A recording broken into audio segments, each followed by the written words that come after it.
Hello प्यारे बच्चों, स्वागत है आपका हमारे करियर मेकअप फॉर एकेडमिक्स में। तो आज हम क्लास 10th के चैप्टर नंबर 3 की एक्सरसाइज 3.1 का क्वेश्चन नंबर 3 करने जा रहे हैं।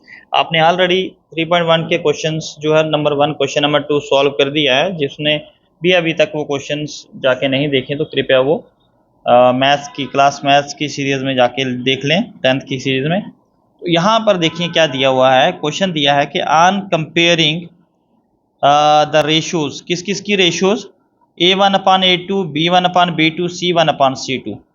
ये रेशियोज आपने देखने के बाद आपने फाइंड आउट करना है कि जो पेयर ऑफ लीनियर इक्वेशन है वो कंसिस्टेंट है या इनकंसिस्टेंट है। तो कंसिस्टेंट और इनकंसिस्टेंट एक नया कंसेप्ट आपके लिए होगा।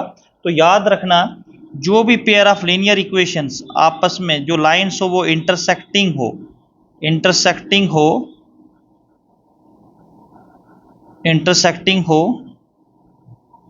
कोइंसिडेंट हो, तो ऐसी वाली इक्वेशन जो होंगी, ऐसी वाली जो इक्वेशंस होंगी बेटा वो कंसिस्टेंट होंगी, ये याद रखना। जो लाइन पैरेलल हो, पैरेलल के केस में, क्योंकि पैरेलल में तो कोई इक्वेशन भी नहीं बनती है, तो ऐसी इक्वेशन जो होती है वो इनकंसिस्टेंट होती हैं, ऐसी इक्वेशन इनकंसिस्टेंट होती हैं। आई होप कि आपको समझ में आ गया होगा। बस वही क्वेश्चन से हम सॉल्व करने जा रहे हैं। यहाँ पे आप देखेंगे आपके पास इक्वेशन है 3x plus 2y equals to में 5, दूसरी आपके पास 2x minus 3y equals to में 7।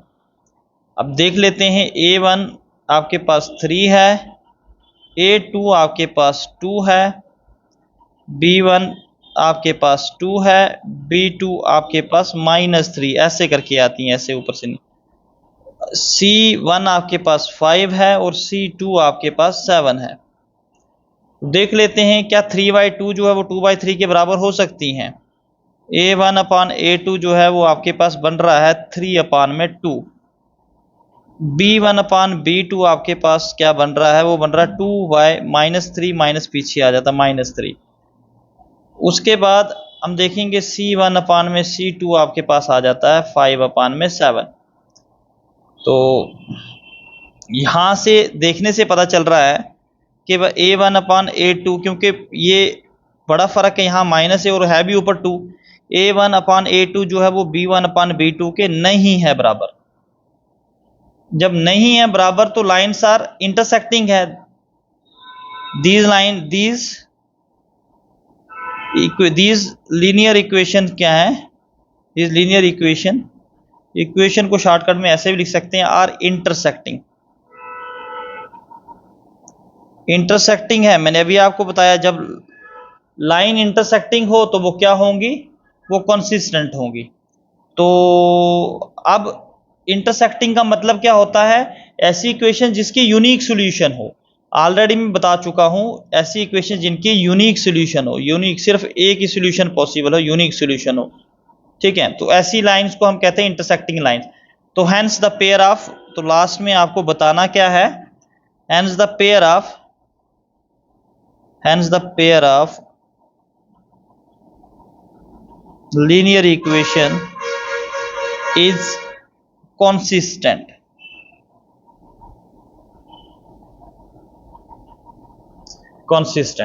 आई होप कि आपको ये समझ में आ गया होगा। अब हम पार्ट नंबर 2 को करते हैं जल्दी से जल्दी, ठीक है जी। यहाँ पर आपके पास इक्वेशन है 2x minus 3y equals to में 8 है और 4x माइनस 6y जो है आपके पास 9 है। तो जरा चेक कर लेते हैं हमारे पास क्या है। A1 आपके पास 2 है और A2 आपके पास 4 है, B1 आपके पास 3 है, -3 है, और B2 आपके पास -6 है। फिर C1 की बात करें 8 है और C2 आपके पास 9 है। तो अब देख लेते हैं A1/A2 का मतलब आ गया 2/4, 2 1 जा 2 2 जा कट गया। ये B1/B2 का मतलब है -3 में -6, तो माइनस माइनस भी कटेगा, 3 1 जा 3, 3 2 जा 6। तो C1/C2 का मतलब है 8/9, तो ये कटेंगे नहीं। तो यहाँ पर हमें लग रहा है कि ये भी 1/2 है और ये भी 1/2 है, तो यहाँ पे लग रहा है कि A1/A2 जो है वो इक्वल्स टू है B1/B2 के, but not equals to C1/C2 के बराबर नहीं है ये।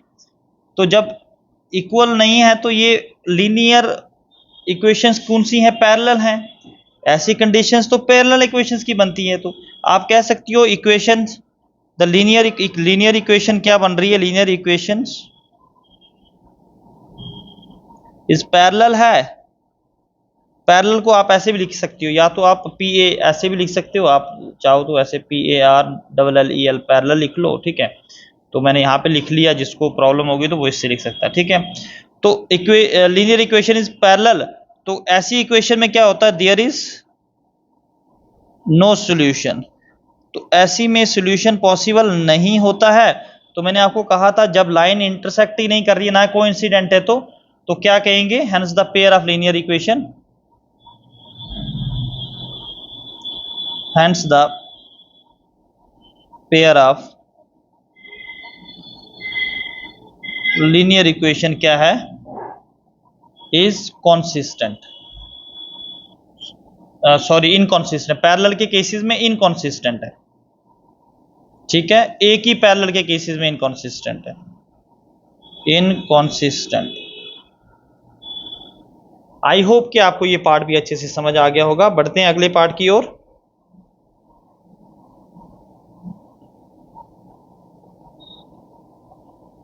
अगला पार्ट क्या है? अगला पार्ट आपको जो है वो पहले सीधा करना पड़ेगा। थर्ड पार्ट क्या है? 3/2x प्लस में 5/3y इक्वल्स टू 7। अगला पार्ट दे रखा है आपको इसके साथ ही, इसको सीधा कर लेते हैं पहले।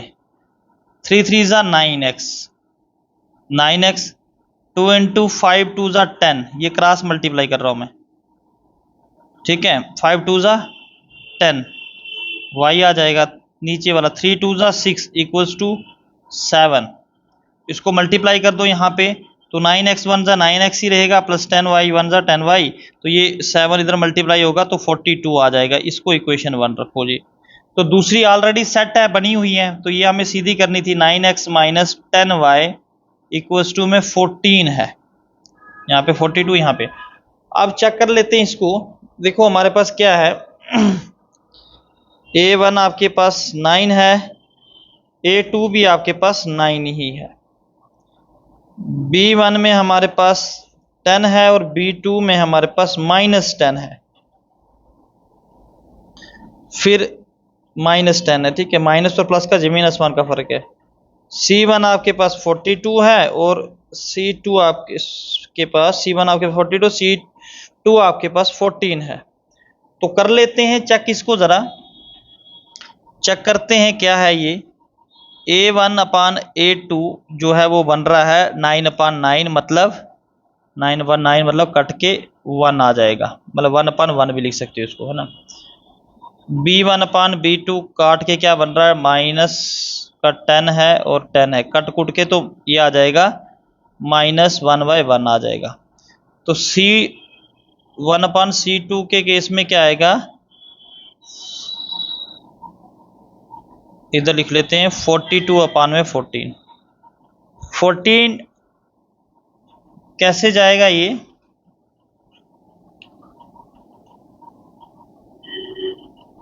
पार्ट नंबर 3 कर रहे हैं ना। अच्छा, तो यहाँ पे हमने थोड़ा सा मिस्टेक नहीं किया कोई भी। 14 1 ज़ा 14, 14 3 ज़ा, तो 3/1 आ गया ये। अब देखो 1/1 क्या 1/1 इक्वल्स टू -1/1 के बराबर हो सकता है? -1/1 के बराबर हो सकता है? तो नहीं हो सकता, क्योंकि ये प्लस का 1/1 है, ये माइनस का। तो आप कह सकते हो आप यहाँ पे कह सकते हो कि A1/A2 जो है वो नॉट इक्वल्स टू है B1/B2 के। तो तीसरा हमें चेक करने की जरूरत नहीं है। तो इक्वेशन क्या है? इक्वेशन जो है वो आर इंटरसेक्टिंग है ये, जब ऐसा केस आता है नॉट इक्वल्स टू का पहले में, तो इक्वेशन इंटरसेक्टिंग होती है, तो क्या कह सकते हो आप, hence the pair of linear equation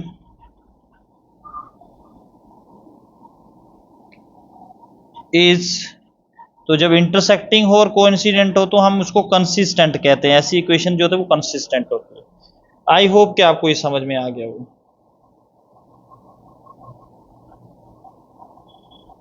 next question का पार्ट नंबर 4, क्या है पार्ट आपके पास, 5x minus 3y equals to में 11, दूसरी ओर 10x plus 6y equals to minus 22। तो कर लेते हैं हम। a1 आपके पास 5 है, a2 आपके पास 10 है, b1 आपके पास -3 है और b2 आपके पास 6 है, c1 आपके पास 11 है और c2 आपके पास -22 है। तो कर लेते हैं जरा चेक इसको।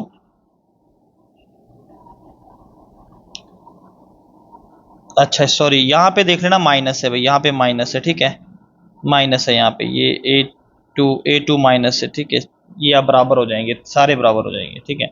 देखो ये आ जाएगा a1 अपान a2, 5 अपान -10, तो ये 5 1 जा 5, 5 2 जा, तो ये -1/2 आ गया इसका।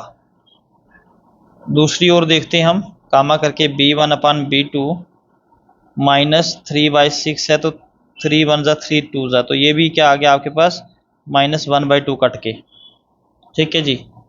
तीसरी जगह देख c1 अपान c2, यहाँ भी देखते हैं 11 अपान में -22 है, तो ये 1 जा और 2 जा, तो ये भी -1/2 आ गया। तो यहाँ पर अब देखोगे -1/2, इधर भी -1/2, इधर भी -1/2, तो आप कह सकते हो a1 upon a2 equals to b1 upon b2 equals to c1 upon c2। जब सारी इक्वेशन जो है बराबर आ जाती हैं तो ऐसी इक्वेशंस को हम क्या कहते हैं, कोइंसिडेंट। तो आप यहाँ लिख सकते हो इक्वेशंस आर कोइंसिडेंट। कोइंसिडेंट का मतलब होता है ओवरलैप करती हैं, ये लाइन एक दूसरे के ऊपर से पास होती हैं, इंटरसेक्टिंग ओवरलैप करती हैं, मतलब सेम वैल्यूज के साथ। तो जब ओवरलैप करती हो तो ऐसी इक्वेशन को क्या कह सकते हो, the pair of linear equation is, the pair of linear equation is consistent. ऐसी इक्वेशन जो होती है वो क्या होती है, कंसिस्टेंट होती है। आई होप कि आपको समझ में आ गया होगा। अब इसका लास्ट पार्ट बचा है, तो देख लेते हैं इसे।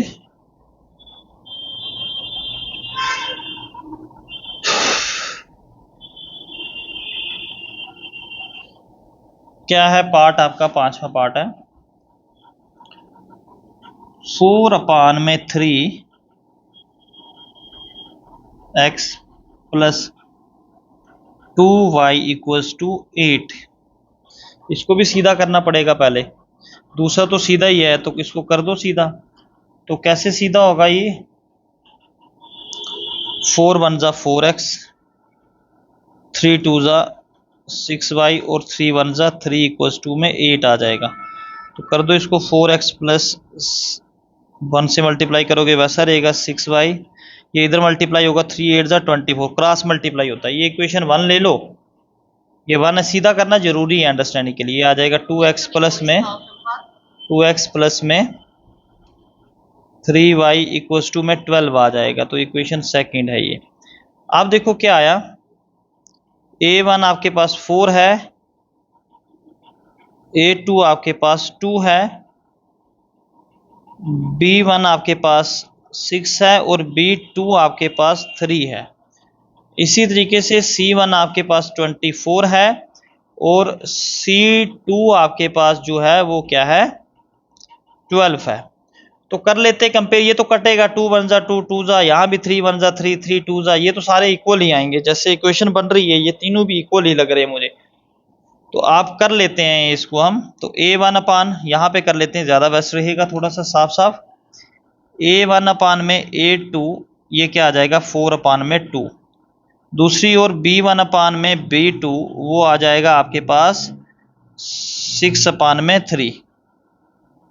यहाँ पे c1 अपान c2 में क्या आ जाएगा 24 अपान में 12। तो ये आएगा 2 1 जा 2, 2 2 जा 4, 3 1 जा 3, 3 2 जा 6, 12 1 जा 12, 12 2 जा 24। ठीक है, तो यहाँ पर जो कुछ ऐसे बन रहा है, ये 2/1 इक्वल्स टू 2/1, यहाँ भी और अगला भी, ये वाला भी 2/1। तो आप कह सकते हो कि a1 अपान में a2 इक्वल्स टू b1 अपान में b2 इक्वल्स टू में c1 अपान में c2 आ रहा है। तो जब ऐसी इक्वेशन बने तो इक्वेशन क्या होती है, ये भी कोइंसिडेंट है। देयरफॉर आप कह सकते हो इक्वेशन आर कोइंसिडेंट।